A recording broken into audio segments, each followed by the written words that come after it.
टोंक जिले के उनियारा में जल भराव से बाढ़ के उत्पन्न हुए हालातों पर उपखंड अधिकारी शत्रुघ्न गुर्जर ने पिछले 24 घंटे में 50 से ज्यादा लोगों का रेस्क्यू किया। तो वहीं उनियारा शहर के 56G के तालाब के ओवरफ्लो के साथ ही पानी के रिसाव को भी रोकने के लिए तमाम इंतजाम पूरे किए।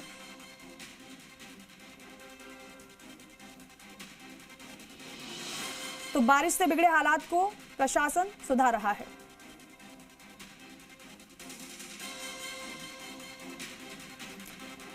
चौबीस घंटे में 50 से ज्यादा लोगों को रेस्क्यू किया गया है। हालात तो आप इन तस्वीरों में देख ही रहे हैं। हमारे सहयोगी ग्राउंड जीरो से लगातार तस्वीरें पहुंचाते रहे हैं आपको ये बताने के लिए कि कहां पर कैसी स्थिति बनी हुई है। ये दूसरी तस्वीर आप देखिए, कैसे लोग सड़क को पार कर रहे हैं। रपट चल रही है लेकिन मजबूरन रास्ता पार करना पड़ रहा है क्योंकि इसके अलावा कोई ऑप्शन नहीं।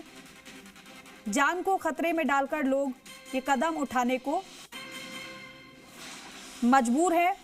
और हमारे सहयोगी पुरुषोत्तम जोशी ने उपखंड अधिकारी से बातचीत की है, वो भी आपको सुनवा देते हैं।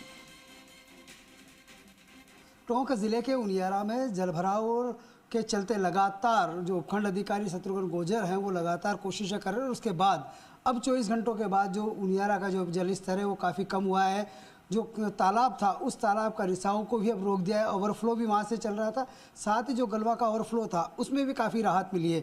ऐसे में लगातार किस तरह की समस्या और चुनौती रही, चूँकि पिछले 24 घंटों में 50 से ज़्यादा लोगों का रेस्क्यू भी यहाँ किया गया है और अभी भी लगातार कहीं ना कहीं ये समस्या आ रही है कि कुछ लोग फंस रहे हैं और उनकी तुरंत शिकायतों का समाधान किस तरह से किया जा रहा है। सर, पूरे इलाके के अंदर जलभराव के हालात है, कितनी बड़ी चुनौती थी उनियारा के लिए? जी बिल्कुल। कल जैसा आपको पता है कि उनियारा और अलीगढ़ हमारे दो तहसील है और दोनों ही जगह पर काफ़ी बारिश हुई है। उनियारा में तो 200 mm से ज़्यादा बारिश 12 घंटे के दौरान दर्ज हुई। उसके कारण से जो गलवा डैम है उसका ओवरफ्लो 5 फीट से ऊपर गया, जो कि अब तक के इतिहास में सबसे अप्रत्याशित था। और जब गलवा का ओवरफ्लो बढ़ता है तो उस वजह से जो उनियारा का बाहरी हिस्सा है उसमें पानी का भराव धीरे धीरे बढ़ता है। तो उस वजह से कुछ इश्यूज़ यहाँ लोकल स्तर पे रहे। कल हमने लगभग 44 लोगों को जो विभिन्न स्थानों पे फंसे हुए थे, कुल 4 लोकेशंस थी, उनसे SDRF की टीम के माध्यम से जो है बचाव उनका किया गया, राहत किया गया। कुछ लोगों को एहतियात के रूप में 2 परिवारों को उनियारा कस्बे में हमने दूसरे स्थान पे शिफ्ट किया था क्योंकि पानी का फ्लो बढ़ रहा था, उनके घर के अंदर भी पानी गया था। तो एहतियाती दृष्टिकोण से उनको हमने शिफ्ट भी किया था। अभी स्थिति कंट्रोल है क्योंकि पिछले लगभग 18 घंटे से ज़्यादा हो गया अभी बारिश नहीं हुई है। तो गलवा का जो ओवरफ्लो है वो 3 फीट से नीचे अभी चल रहा है, मैंने थोड़ी देर पहले मालूम किया था, और पानी धीरे धीरे उतर रहा है। स्थितियाँ अभी जो है सुधर रही है। ग्रामीण इलाके की बात करें तो वहाँ पर किस तरह के हालात हैं? क्योंकि जिस तरह से 24 घंटों में जो बारिश रही और कई जगह ऐसी समस्याएं आई जहाँ लोग फंसे थे, बड़ी मुश्किलों से वहाँ पर SDRF की टीम और आपकी टीम वहाँ पहुँची, उनका रेस्क्यू किया गया। कितनी बड़ी चुनौतियाँ आई? जी बिल्कुल। देखिए, जो गलवा नदी जब चलती है ओवरफ्लो के कारण से तो उसका आगे जाके और एक रूट है, रूट के आसपास के हिस्सों में भी वो फैलती है।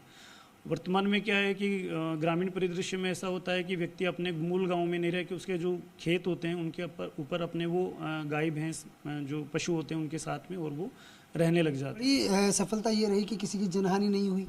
हाँ बिल्कुल। उनियारा उपखंड अंतर्गत जो है कोई भी जनहानि नहीं। हमारे दर्शकों से यही लगातार अपील कर रहे हैं, लगातार जिस तरह से राजस्थान के अंदर जो बाढ़ के हालात हैं और टोंक जिले में जिस तरह से लगातार बारिश और जल भराव के हालात हैं, उस दौरान में हम लगातार यही अपील कर रहे हैं। और अभी यही अपील है कि बीसलपुर बांध से लगातार गेट खोले जा रहे हैं। पानी की निकासी है तो बनास नदी के बहाव क्षेत्र से भी लोग दूर रहें और जल भराव वाले तमाम इलाके जो है, रपट है या नाले हैं या शहरी इलाके हैं जहाँ पानी भर रहा है, उन तमाम इलाकों से सावधान रहें, सतर्क रहें और सुरक्षित रहें। पुरुषोत्तम जोशी, जी मीडिया टोंक।